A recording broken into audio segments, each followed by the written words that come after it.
शिवसेनेचे युवा नेते अखिल चित्रे आपल्यासोबत आपण त्यांची बातचीत करणार आहोत. आजचा दिवस किती महत्त्वाचा तुमच्यासाठी आणि किती ऐतिहासिक आहे?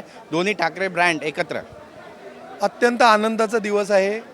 याच दिवसाची आतुरतेने वाट महाराष्ट्राची जनता पाहत होती, मुंबईकर जनता पाहत होती. आपण पाहू शकता की कशा प्रकारे दोन्ही पक्षाच्या कार्यकर्त्यांमध्ये आनंदाचं आणि उत्साहाचं वातावरण आहे. हेच आनंदाचं वातावरण आणि उत्साहाचं वातावरण मला असं वाटतं आपल्याला 16 जानेवारीला देखील पाहायला मिळेल मुंबईत. नक्कीच आशिष शेलार वारंवार टीका करतात. आशिष शेलार म्हणतायत की आमचा महापौर मराठी असेल, पण ठाकरेंचा महापौर हा कुठल्या गल्ली मोहल्ल्याचा असेल हे त्यांनी स्पष्ट करा. बघा, आशिष शेलारांना आता हे उशिरा सुचलेलं शहाणपण आहे. जेव्हा आशिष शेलारांना माध्यमांनी विचारलं होतं तेव्हा आशिष शेलार काय म्हणाले होते की मुंबईचा महापौर हा हिंदू होणार. छातीटोकपणे सांगण्यात त्यांना हिंमत नव्हती की मुंबईचा महापौर हा मराठी होणार. त्यांचेच नेते महाराष्ट्राचे आदरणीय मुख्यमंत्री देवेंद्र फडणवीस साहेबांना जेव्हा माध्यमांनी विचारलं ते म्हणाले की मुंबईचा महापौर हा महायुतीचा होणार. आज त्यांचे ते साटम म्हणाले काय, आजच सकाळी मी त्यांचं पाहिलं काय म्हणाले, मुंबईचा महापौर हा महायुतीचा होणार. त्यांच्यामध्ये आजही हिंमत नाही आहे छातीटोकपणे सांगायची की मुंबईचा महापौर हा मराठी होणार.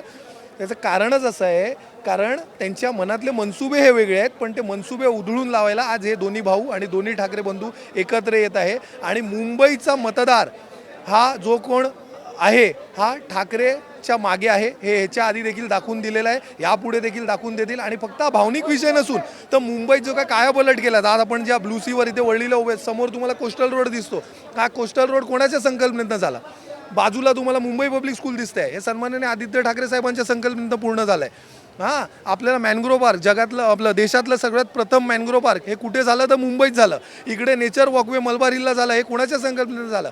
भारतीय जनता पार्टीला जर 20 वर्ष सोबत इथे सत्तेत असताना, ते आशिष शेलार पण नगरसेवक होते ना मुंबई महानगरपालिकेत शिवसेनेच्या सत्तेतच, मला असं वाटतं त्यांनी काही काम नाही केलं ना, त्याच्याबद्दल ते सांगत असतात. उत्तर भारतीय बटोगे तो पिटोगे अशा आशयाचे बॅनर आज सेना भवन समोर लागलेले आहेत. या बॅनरचा नेमका अर्थ काय काढायचा आणि पोलरायझेशन होत आहे का मुंबईमध्ये? काय माहिती आहे, काही मूर्ख लोकांना तुमच्याकडनं म्हणजे माध्यमांकडनं त्यांच्याकडे लक्ष जात नाही, तर ते लक्ष वेधण्यासाठी अशा प्रकारचे आटाताई प्रयत्न ते करत असतात. ते त्यांना करत राहू द्या, त्यांचं काही महत्त्व इकडे नाही, शून्य महत्त्व आहे. नक्कीच. पण जी मदार आहे शिवसेनेची ती कोणत्या मतावरती आहे मुंबईमध्ये? कारण असं बोललं जाते की मुस्लिम मतदार आहे तो देखील उद्धव बाळासाहेब ठाकरे यांना आता पसंत करू लागलेला आहे. कोविडमध्ये ज्या पद्धतीनं त्यांची काळजी घेतली तो सुद्धा तुमच्यासोबत आहे. जमेची बाजू म्हणावी तुमच्या? बघा, ही जमेची बाजू जरी असली, मराठी मतदार असो, मुस्लिम मतदार असो, गुजराती मतदार असो, मारवाडी मतदार असो, मुंबईत राहणारा प्रत्येक धर्मीय जो मुंबईकर आहे तो सगळा शिवसेनेचा आणि या ठाकरे बंधूंचा मतदार आहे. त्याचं कारण असं आहे,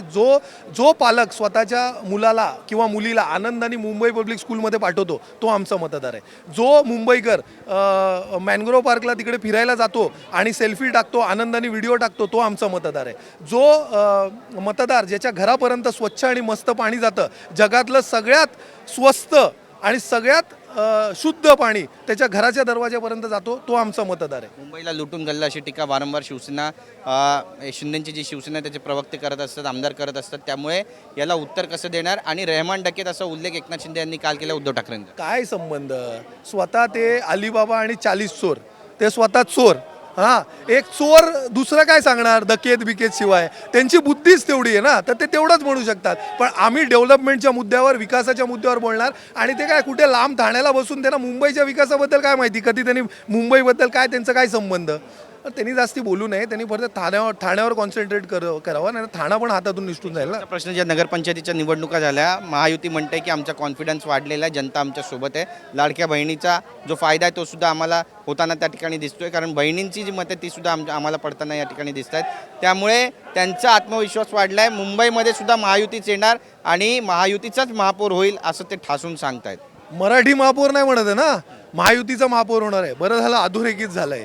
आणि राहिला प्रश्न त्या लाडक्या बहिणीला पैसे मिळाले का?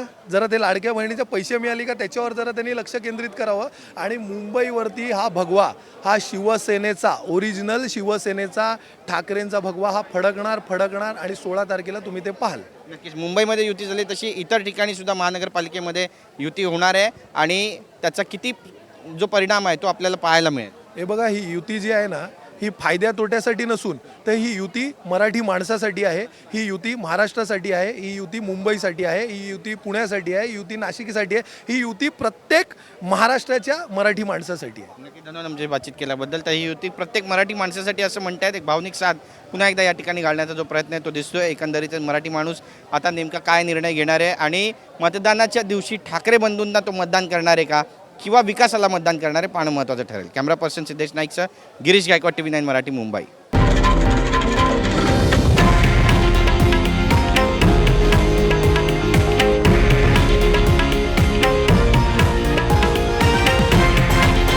हे आहे देशातील नंबर 1 न्यूज नेटवर्क आणि आपण पाहत आहात TV9 मराठी, एकमेव.